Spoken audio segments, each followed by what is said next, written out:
بے شک ہم نے تورات نازل فرمائی جس میں ہدایت اور روشنی ہے،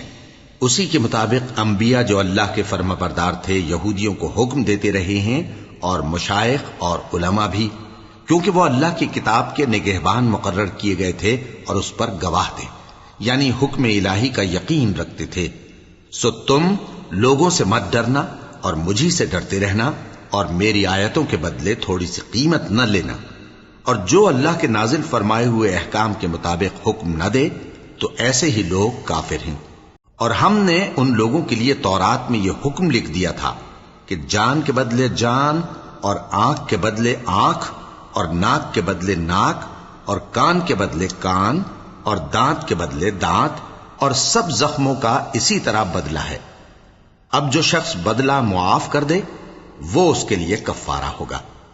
اور جو اللہ کے نازل فرمائے ہوئے احکام کے مطابق حکم نہ دے تو ایسے ہی لوگ بے انصاف ہیں۔ اور ان پیغمبروں کے بعد انہی کے قدموں پر ہم نے عیسیٰ ابن مریم کو بھیجا جو اپنے سے پہلے کی کتاب تورات کی تصدیق کرتے تھے، اور ان کو انجیل عنایت کی جس میں ہدایت اور نور ہے، اور تورات کی جو اس سے پہلی کتاب ہے تصدیق کرتی ہے، اور پرہیزگاروں کو راہ بتاتی اور نصیحت کرتی ہے۔ اور اہل انجیل کو چاہیے کہ جو احکام اللہ نے اس میں نازل فرمائے ہیں اس کے مطابق حکم دیا کریں، اور جو اللہ کے نازل کیے ہوئے احکام کے مطابق حکم نہ دے گا تو ایسے لوگ نافرمان ہیں۔ اور اے پیغمبر، ہم نے تم پر سچی کتاب نازل کی ہے جو اپنے سے پہلی کتابوں کی تصدیق کرتی ہے اور ان سب پر نگہبان ہے، تو جو حکم اللہ نے نازل فرمایا ہے اس کے مطابق ان کے درمیان فیصلہ کرنا، اور حق جو تمہارے پاس آ چکا ہے اس کو چھوڑ کر ان کی خواہشوں کی پیروی نہ کرنا۔ ہم نے تم میں سے ہر ایک ملت کے لیے ایک دستور اور ایک طریقہ مقرر کیا ہے،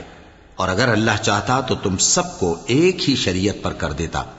مگر جو حکم اس نے تم کو دیے ہیں ان میں وہ تمہاری آزمائش کرنا چاہتا ہے۔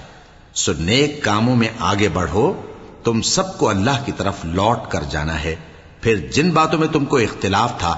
وہ تم کو بتا دے گا۔ اور ہم پھر تاکید کرتے ہیں کہ جو حکم اللہ نے نازل فرمایا ہے اسی کے مطابق ان میں فیصلہ کرنا، اور ان کی خواہشوں کی پیروی نہ کرنا، اور ان سے محتاط رہنا کہ کسی حکم سے جو اللہ نے تم پر نازل فرمایا ہے یہ کہیں تم کو بہکا نہ دیں۔ اب اگر یہ نہ مانے تو جان لو کہ اللہ چاہتا ہے کہ ان کے بعض گناہوں کے سبب ان پر مصیبت نازل کرے،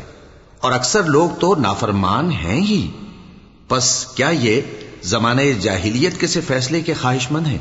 اور جو لوگ یقین رکھتے ہیں ان کے لیے اللہ سے اچھا فیصلہ کس کا ہوگا؟